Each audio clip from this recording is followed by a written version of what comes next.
മഴവെള്ളം ഒഴുകിപ്പോയിരുന്ന ഒരു നൂറ്റാണ്ട് പഴക്കമുള്ള തോട് സ്വകാര്യ വ്യക്തി നികത്തിയത് പഞ്ചായത്തും പോലീസും ഇടപെട്ട് പൂർവ്വസ്ഥിതിയിലാക്കി.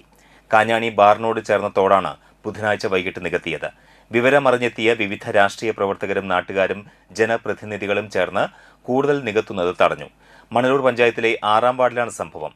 പരമ്പരാഗതമായി വെള്ളമൊഴുകിപ്പോകുന്ന തോട് നികത്തപ്പെട്ടതോടെ വർഷക്കാലത്തെ മഴവെള്ളത്തിന്റെ ഒഴുക്ക് നിലച്ച് വെള്ളയംതടം മിച്ചഭൂമി പ്രദേശങ്ങളിലെ 100ഓളം വീടുകൾ വെള്ളത്തിലാകുമെന്ന സ്ഥിതിയിലായി.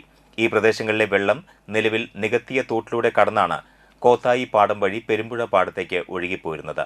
ഈ സൗകര്യം അടയുമെന്നായതോടെ മണലൂർ പഞ്ചായത്ത് പ്രസിഡന്റ് സിജി മോഹൻദാസിന്റെ നേതൃത്വത്തിൽ അന്തിക്കാട് പോലീസിൽ പരാതി നൽകി. തുടർന്ന് സ്ഥലത്തെത്തിയ അന്തിക്കാട് SHO കേഴ്സൺ ബി മാർക്കോസ് ബന്ധപ്പെട്ടവരുമായി നടത്തിയ ചർച്ചയെ തുടർന്ന് വ്യാഴാഴ്ച രാവിലെ തോട് പൂർവ്വസ്ഥിതിയിലാക്കുകയായിരുന്നു. കാലങ്ങളായി ഒഴിഞ്ഞ് പോയിരുന്ന വെള്ളം അത് തടസ്സപ്പെടുന്ന രീതിയിൽ ഇവിടെ മണ്ണിട്ട് തോർത്തു. അതിൻ്റെ ഭാഗമായിട്ട് തന്നെ അതിൻ്റെ ചുറ്റുവട്ടത്ത് വടക്കേ ഭാഗത്ത് വെള്ളത്തടം ഭാഗങ്ങളും മുഴുവൻ മഴ പെയ്ത വെള്ളം ഫുള്ളായിട്ട് കയറും.